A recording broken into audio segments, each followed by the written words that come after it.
for the majority of the beginning part of my giving, I did it to fill a void in me. I did it to buy people's love because my parents had left, right?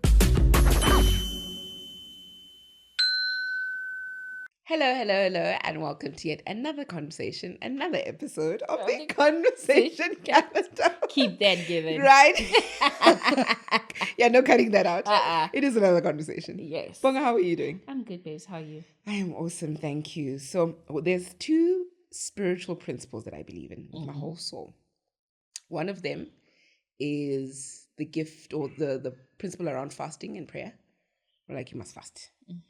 Given and I debate this a lot because Given feels fasting is not a negotiation tool. I feel when I'm bleeding now, I must fast. So there's much debate around it. You can debate. The second one, I was taught by a good friend of mine. He was my friend in undergrad, and he's been a good friend of mine for a very long time. And it's the gift of giving. And before I met him, every time sow a seed, things like that, I'd always say, scam. Until I met this man, right? Koketso,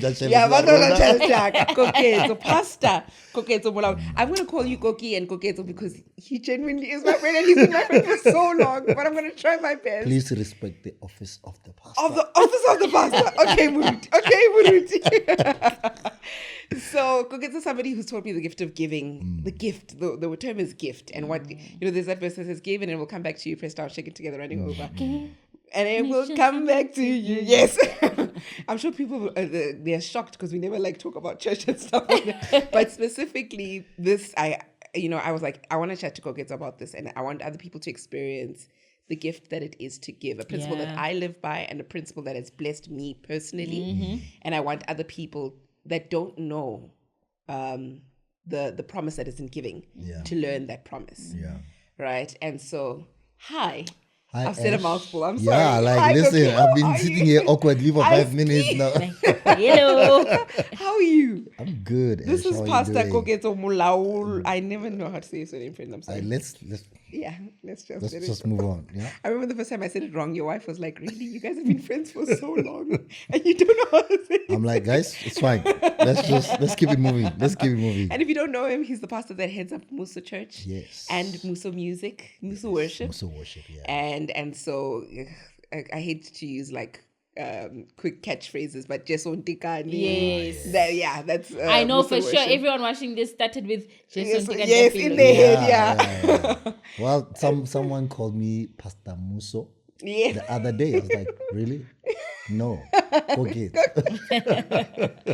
And so, yes, so we were hanging out last weekend. I was like, I'll come to my show. And he's like, what am I going to talk about? Because Koketso and I can talk about anything. Yeah. And I said, you have to talk about one thing that you taught me personally. Yeah. And so because I know the story, I'm going to try to have you rehash it again. Yes. Um, You remind me. Yes, Right? Yeah, I will. yeah, Let's yeah. remind each other There as you we go. go Yeah, along. yeah. Because you told me the story when I was in undergrad. I think I was in my second or third year, and it hasn't left me. Yeah, The idea and yeah. the principle has not left Yeah. me. And so let's start with, how were you raised? So I think the genesis of giving for me was my grandmother. So what you do, which annoyed me a lot. Sure, it was annoying. She would, you'd buy a sheep, and we knew that half of it is ours and half of it is for the rest of the street. And I'm like, but us. Why You did know? we buy it? So whatever she buys, we knew that we're only going to enjoy half of it, and the rest of it would go to other people. And that for us as we were young, we're like, no man, this is not. And she was a pensioner, and there was 8 of us, but there was never a day, I don't remember ever going to bed without food. Not even a single day. And I think from there, in hindsight, I realized that, man, we were always taken care of. Even in the giving, we were not poorer as a result. Yeah, we Sure. always had. Yes. So that for me was like, Yes. only now when I look at it, I'm like, and some of the stuff that is happening in my life right now, I see that was the seed that was planted back then. Yeah. I think it's Mother Teresa who's got that quote that if you've got a handful of rice and you give away half the handful, you realize you could actually probably only eat half a handful of rice. Like if you give it away, you actually realize that you can live on less. Yeah. Then, okay. Okay, you know, as Koket is speaking, I'm thinking about my mother. There were things I didn't want to give away. Not because what is it? I still need them, but memory box. What's it? Memory box. Your first school shoes, your first, and I would experience the same annoyance. Like I still, these were my first school shoes that I wore for years, and somehow they went with me to every grade, and I didn't understand. Is my foot not growing? Like what's happening? I've had these shoes forever, and one day they were gone. Sure. My mother gave them away. So that annoyance thing, I can relate to it. We all get annoyed when it's like you're forced into giving and you're a kid and you're like they try to teach you a principle. Yes. And then Kogetso, you move on to varsity. Yes. Wait, let's actually start at why are you being raised by your grand? Where's your mom and dad? So my mom and my dad were never married. They had a thing, and my dad had his own family, so he was there. And my mom then decided as well to say, if the man is not there, I'm also out. So she then went and lived a life wherever she was. So both my parents were never in the picture. It was just my grandmother, and she, I think I only became aware of their absence because of school, when kids were talking about their parents. But I never felt their absence because my grandmother was playing that role so well. I just felt covered. She just made sure that I didn't lack. I don't want to be one of those kids who say, we were sleeping without food. Now that to make my story sound great, right? Yeah, there has been some struggles, but the absence of my parents, my grandmother really played that role so well that she really covered. Yes. Yeah. Then you move on, you go to varsity. Yeah. And now, look, she was a pensioner, like I was saying. She doesn't have a lot, right? She gives me 1,000 rands. She's like, hey, man, I only have 1,000 rands. You go and try to figure out what to do. So where are you going to go? 1,000 rand is a little now, but it was a little bit. Yeah. It was a little. Especially Yeah, it was a varsity little. related, yeah. So then I came to Pretoria with that. I landed at Bosman Station and I'm sitting there. And then I'm like, okay, what I'm going to do, I'm going to go into a flat and rent a room for a night, maybe $100 or something. I mean, I come from Kuruma. I don't know how these things work. Our rural guy. Yeah, I get in there, I said, I want a room. They're like, dude, that's not how it works. This is a brothel. You need to, you need to go to City Property. That they tell me the whole process, and it's per month. It's not per night. I'm like, yo, nigga, barrier, I was like, wow, okay, I have $700. I don't know. Then I walked down the street, Bosman Street, I remember, and then I met the police station. Slept in the police station for about 5 nights, just trying to figure out what to do. And then I met a friend of mine, and then he opened his bachelor flat for me to stay. And we were about 6 of us in the bachelor flat. And my grandmother then could only afford to send me 500 rands every single month. And that was not enough to do anything, really. I mean, what do you do with 500 rands? And I found a fly-by-night college. At the time, I did not know fly-by-night. I didn't get a good man. We're not to school. Hey, it was the school. I study IT. Yo, I'm an IT professional. And I actually did not pay for that diploma. For the 2 years, I didn't pay. The 300 rands I paid at registration was it. And I remember times where they would walk into exam rooms and take people out. And they never called my name. They just never called my name. And I'll be sitting there like, they're going to call me. And then they never did. I was like, I don't know why. I'm not a diploma at 300.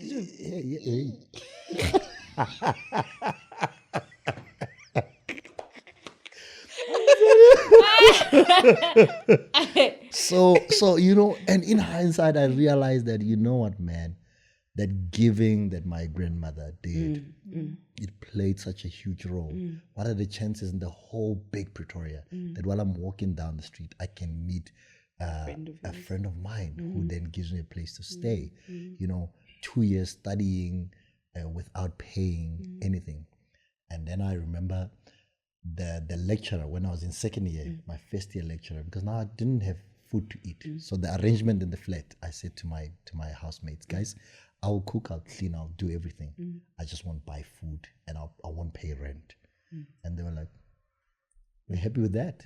So I was pretty much House manager. I house guess. manager. Yeah. Okay, house manager. No. Yeah, Okay. what's Yeah.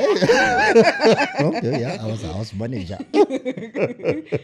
Yeah. And that's how I survived. And with the 300, with the 500 rands, I would buy then airtime, clothes, and books when I needed to. And then I realized that my first year lecturer, every time after school, he goes down to buy fruits out at the street. And I was like, there's my plan. So I'm gonna help him out to clean, to do whatever, and then he will give me the fruits. And he did that. So for my second year, I was helping him, and I knew that after class, I'm sorted. Apple, banana, something. And funny enough, in that moment, as I was helping him, I started tutoring his students. He started saying, okay, can you tutor the students? I was like, yeah, I can do that. So then I could do a first year lecturer's work per se. And then when I finished the diploma, I found out that the college is not registered. So the diploma is worth nothing. And then I went to the principal of the school and I said to him, listen, man, I can do, because he was resigning, my first year lecturer, that guy was resigning. I said, please give me his job. And he says, no, I can't give you his job. You're not qualified as a lecturer. I'm like, no, but you're not qualified because of you. I'm like, no, you're not registered. The problem here is you. I'm like, you're not registered. I'm not qualified. The way I see it is a win-win situation. and they gave me the job. And that's how I paid down for my diploma at UNISA to study with the money that they were paying. An actually An registered actual institution. yeah, yeah. So it's in that, man. That guy's generosity towards me enabled me to go through that year. So I think his generosity towards me. Can you imagine having to study on a hungry stomach? That's tough. That is tough. But his generosity towards me, someone now, the friends, even though I was cleaning and doing everything, but their generosity towards me to stay with them, those points in my life, I look back at how the generosity of other people has helped me to get to where I am today. Yeah. Absolutely. So you move on, you start working, you start a business. Yes. Things start going well. Very well. Very well. Yeah. And you get a call, there's an issue with your mom. Yeah. So she loses everything she had, and gets into all kinds of interesting situations, and that I won't go into. But I found myself in a position where I had now to use the money that I had to give to her, and it was substantial to me, at least, it was substantial to me, and people, close friends, I remember even you were like, how can you, this woman was not there, and all of those things. Are you intentionally not giving numbers? Yes. Okay. It was a lot of money. Yeah. So it was quite substantial. And as I realized that I didn't even do it because she's my mother. I did it because I'm a giver. That's why I did it. I would do it for anyone else. Just in hindsight, just as I look at my life, if I have the money and someone needs it, I would give it to them without even. So it was. So a lot of people say they struggle with the emotional part of it, to say this person was not there at all. Nobody can understand that. I'm like, I've given money to people that were not there. They don't even know. They don't even, So, but I understand the connection with the mother. Yes. There's that expectation that she would be there, that she would take care. I'm like, I don't stop being who I am just because you have decided to be whatever you are. So, and that helped her to kind of like get on her feet and everything. And to some extent, Ashla, like I'm saying, I've helped people that I don't know. She is my mother. Whether she was there, she was not there, whatever the situation was, she is my mother. And that for me just says, man, I where I can and when I can, I will give. I'll give to her. Yeah. Even until now.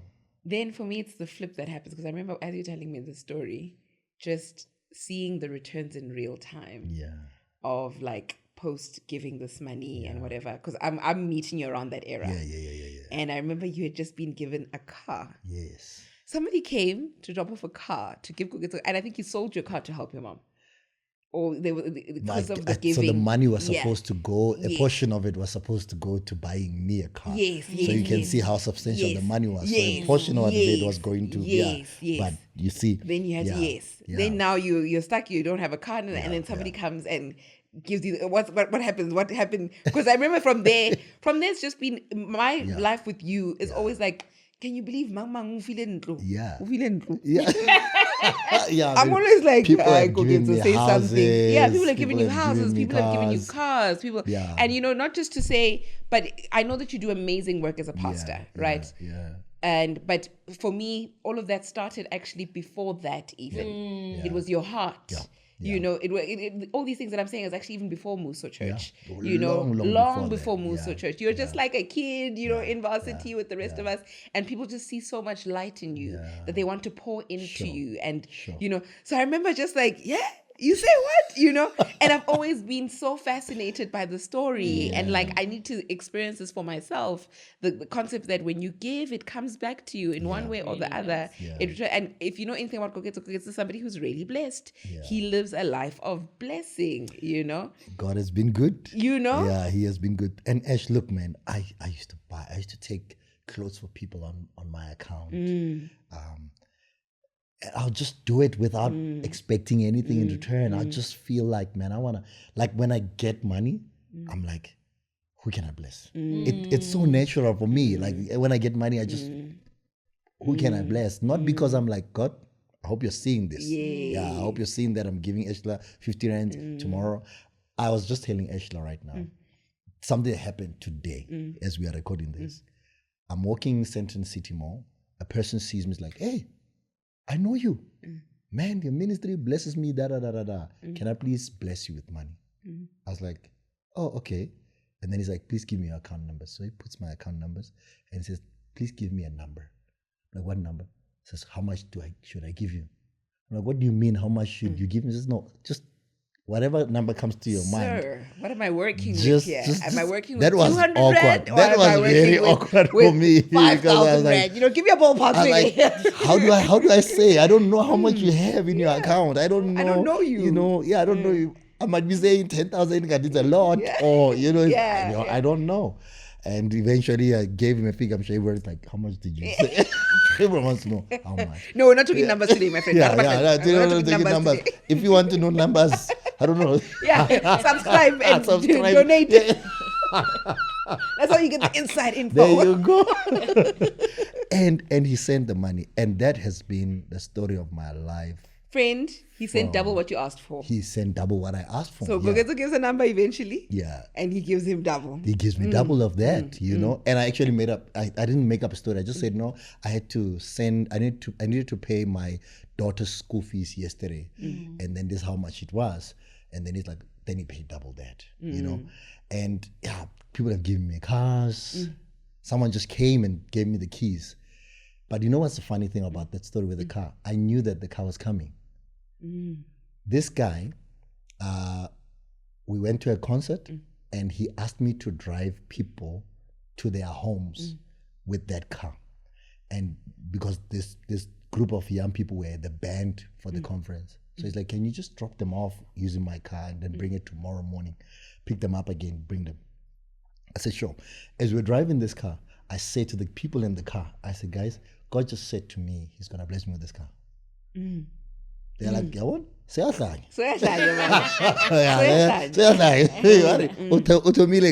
Because it was my life, And then I drop them off in the morning. I pick them up. I go, and then I give this guy the car keys, and then Then we leave. We go to the Hall train station, and they're like, "Where's the car? You said you're going to get the car. Where is it now?" I'm like, "It's coming. Don't worry." And I think maybe 3 months later, this guy calls me. We're at church at a conference, and he calls me. He's like, "Hey man, where are you?" I'm like, "I'm at church." He says, "I'm coming. I want to see you just now." And I knew then this is it. I was like, "This is the moment." And he got outside.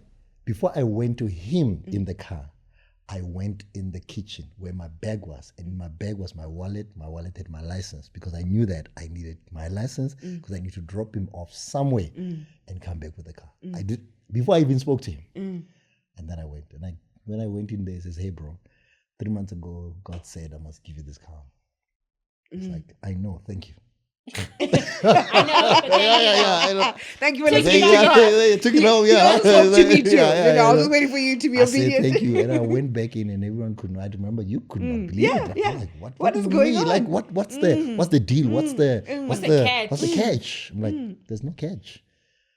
It's just a gift. Yes.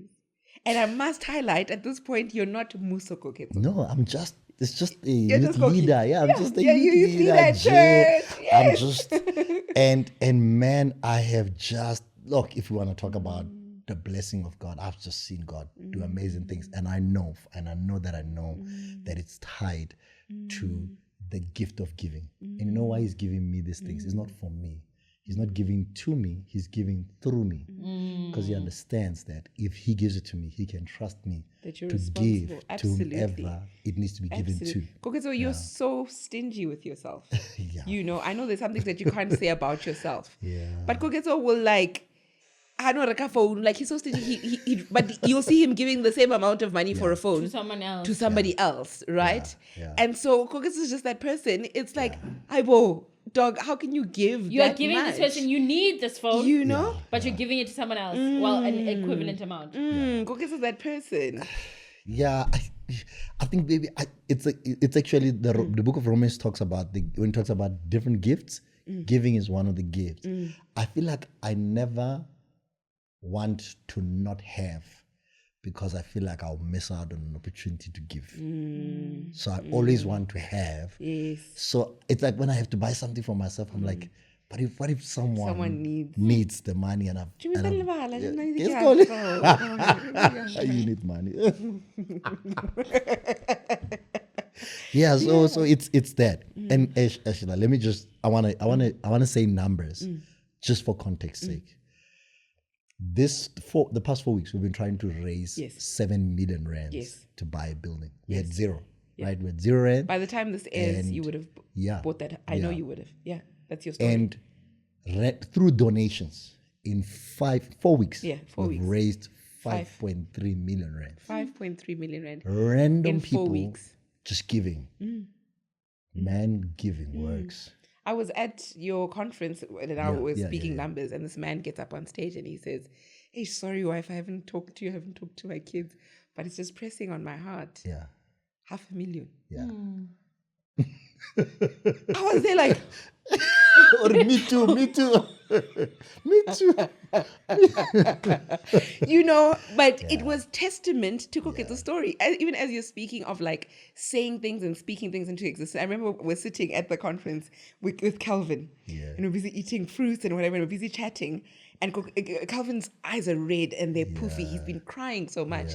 And he says, "Ursh, I'm crying because, you know, I remember ICC day. I don't know if I should say ICC. Okay.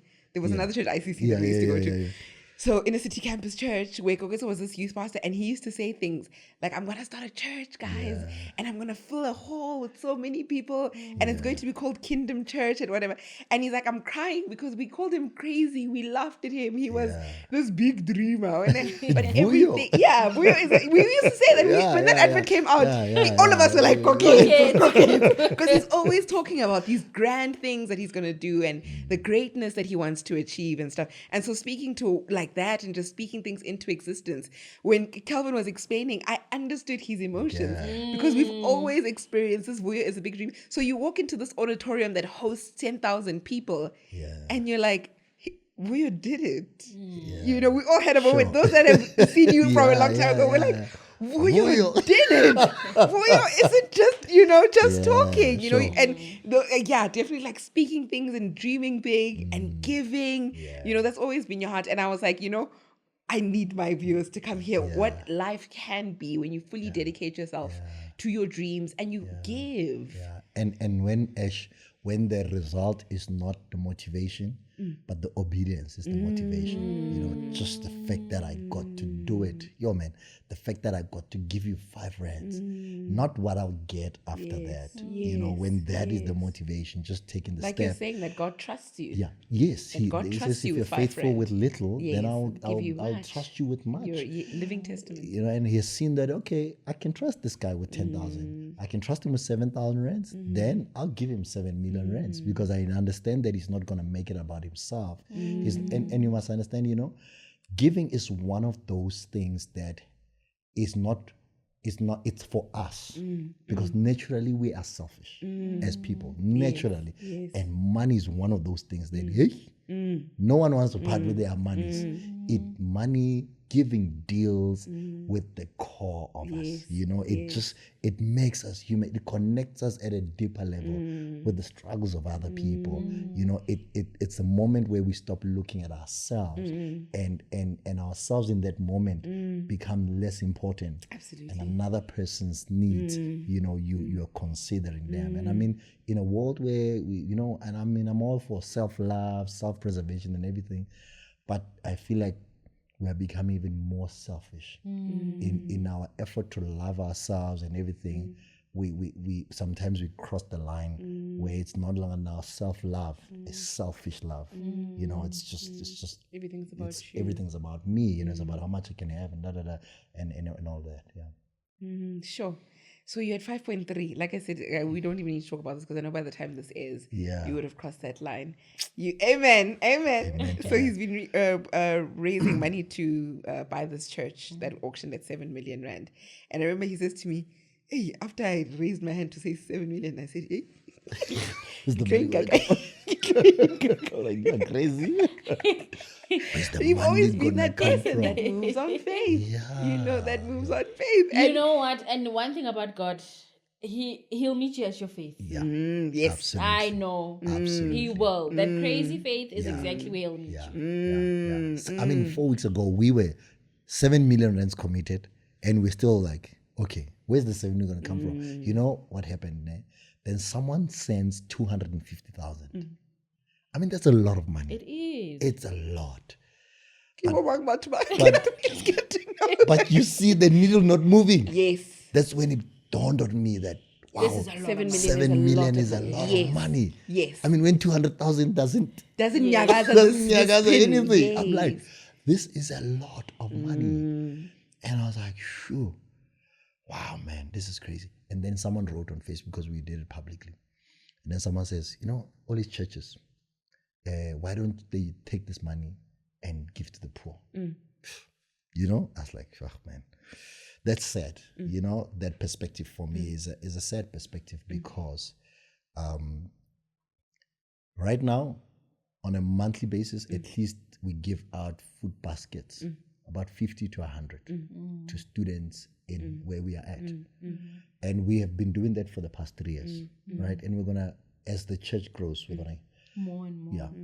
We give we have psychologists who give mental health counseling and everything to students, to families. We have families that we're serving. There's a lot that we are doing. I'm like, let's take 7 million, right? And go. There's a squatter camp in Pretoria where you have 1,000 people who are staying there. Let's give them 700 rands each. That's 7 million rands, right?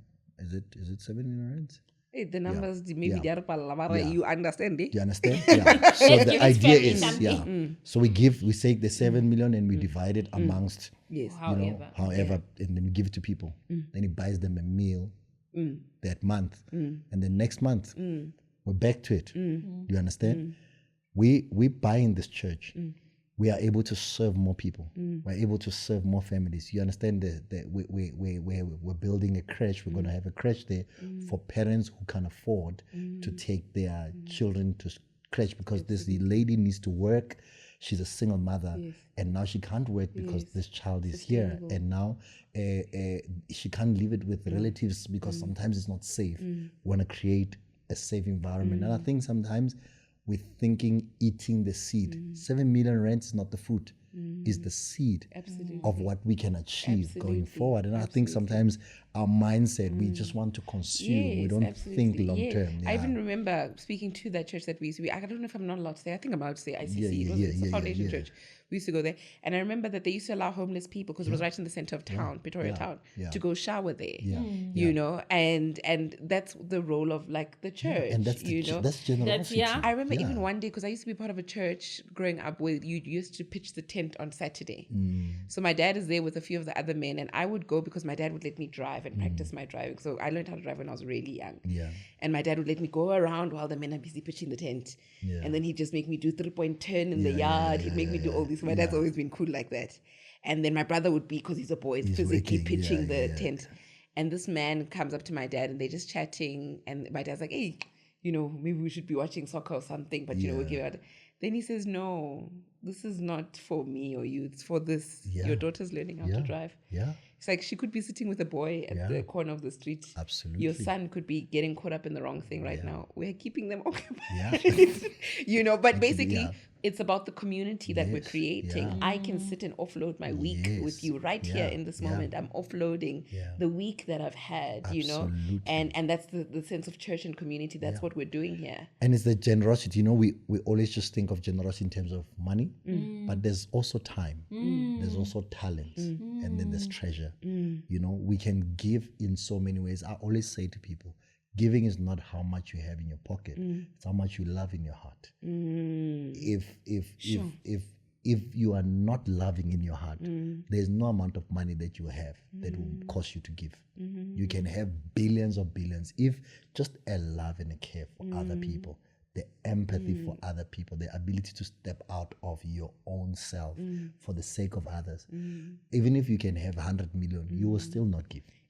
Doesn't it go back to that the parable where they're giving, and then the millionaire offers like 100 rand, and then Jesus says, but the one that's offered the most is this one that gave from their nothingness, because it was the sacrifice of self that comes into play. Like they speak of when somebody who doesn't like food fasts. It's a hunger strike now. It's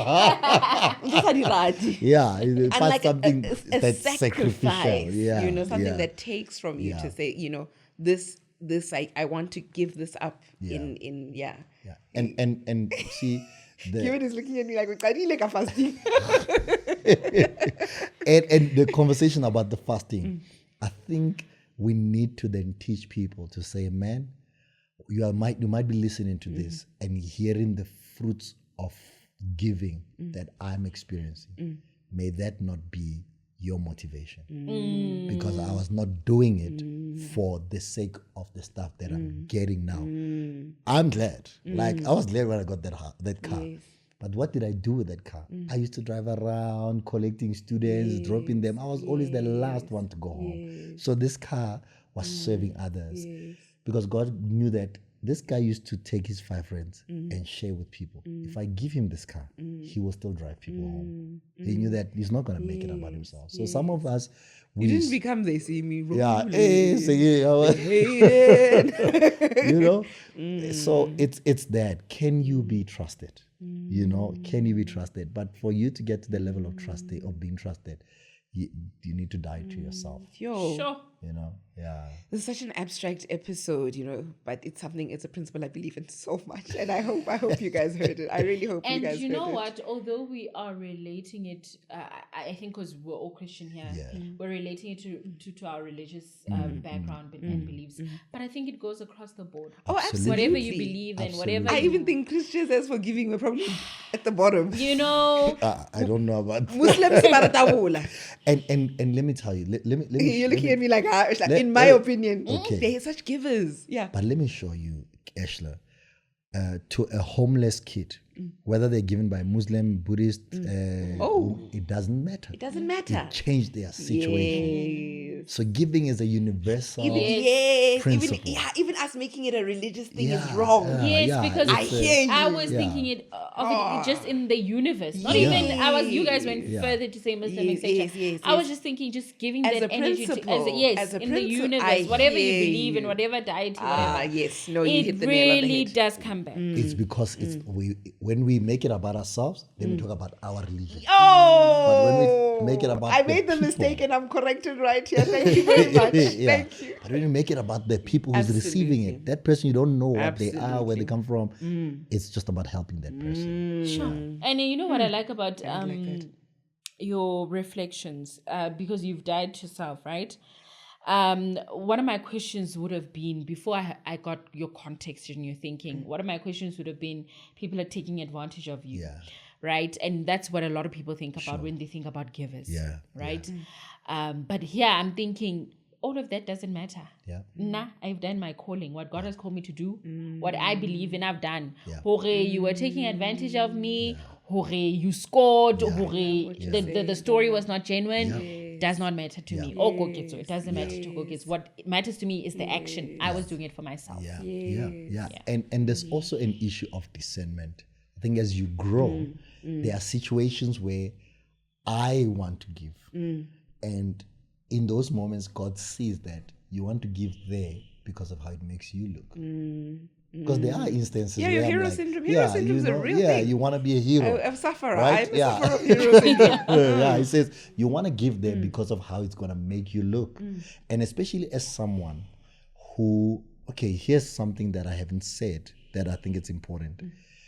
For the majority of the beginning part of my giving, I did it to fill a void in me. I did it to buy people's love because my parents had left, right?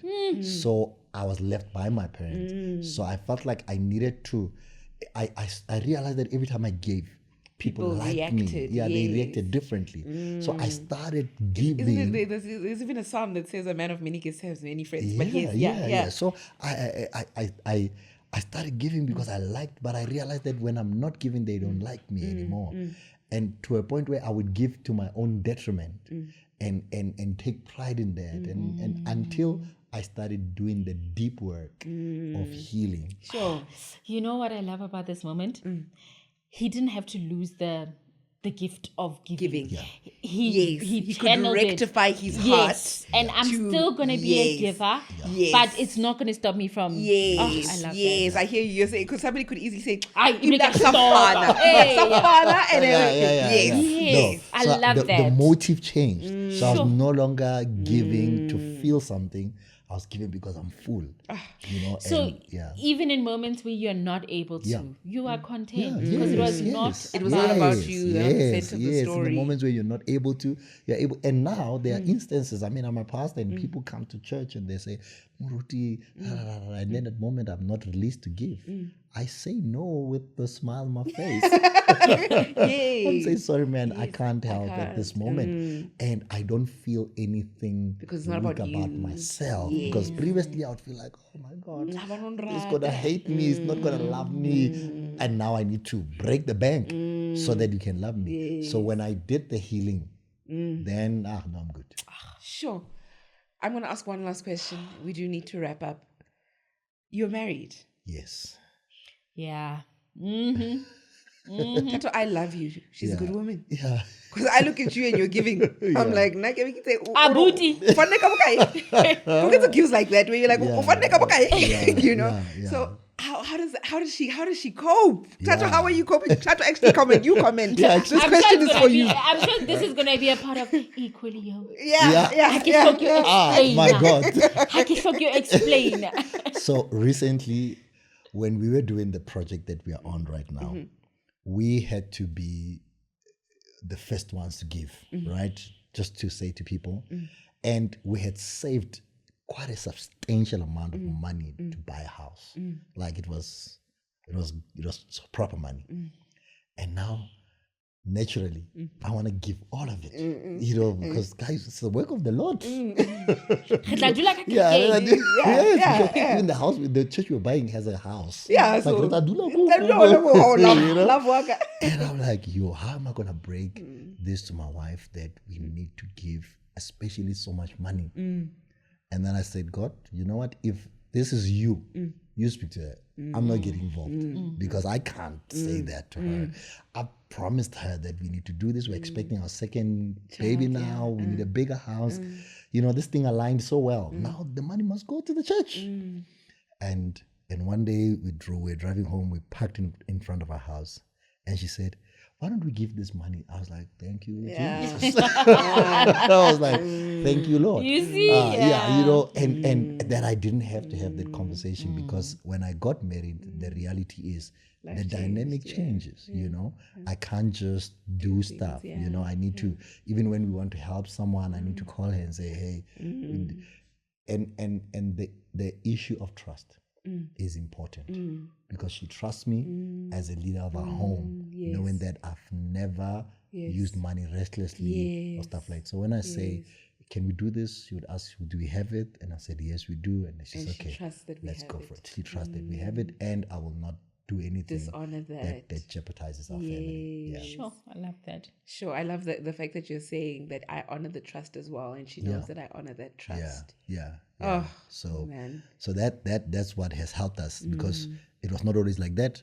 There are moments where I would come. No, in fact, there are moments where she would hear from the person thanking them to say, "Yo, thank you so much for blessing us."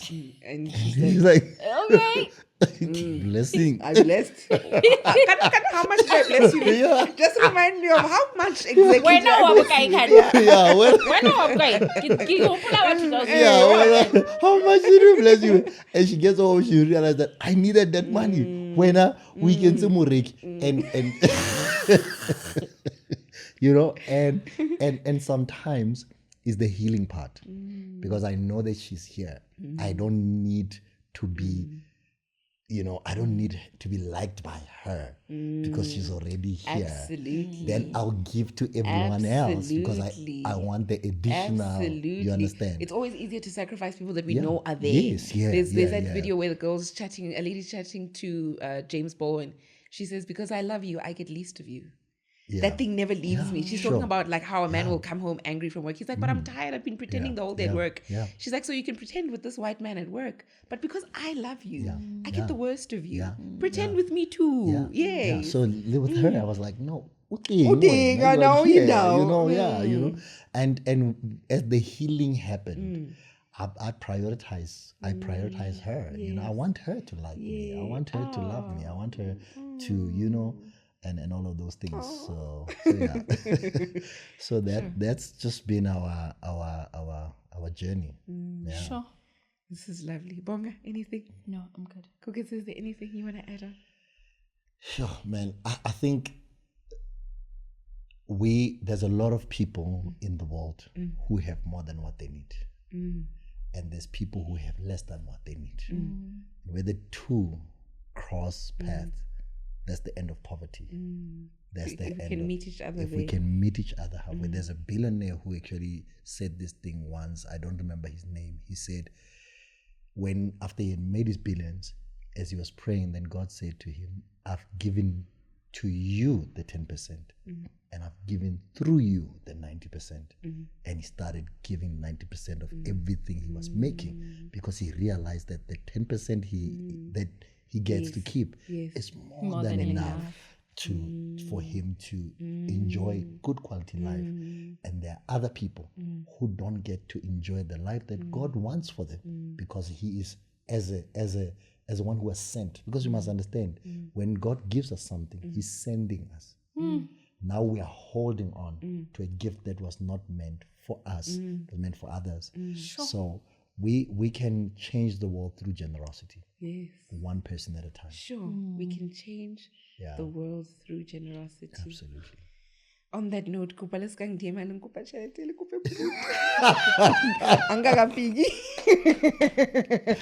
A task for all of us. A task for Ha all re of tlale us. ka diaparo tse re nang le tsone. There's a lot of clothes you don't wear. I don't wear myself. Let's By the way, you're start looking it. very nice. Speaking of clothes, Yeah. so you're looking very nice. Speaking of clothes, Oh, sorry guys, you can't get to winter see. now is starting. I mean, imagine if everyone is listening goes to their jerseys, jackets. take out Yes. everything that you are not and just go and bless someone. I've got my room and my guest room, you know, and both cupboards are full. Yeah. And there are moments where I'm buying other clothes and I think, really, Ush? Yeah. Really, really, is this really realistic? Yeah. Anyway, guys, that was today's episode of the Conversation Capital. Thank you so much for sharing, liking, subscribing. Please continue to do so. We love you so, so, so much. Koketo, thank you. Thank And you I hope for this having inspires me. all of us just to give a little bit more of ourselves and to allow God to give through us. Yeah. So give of ourselves and give money. Hey. For now, though, goodbye and God bless.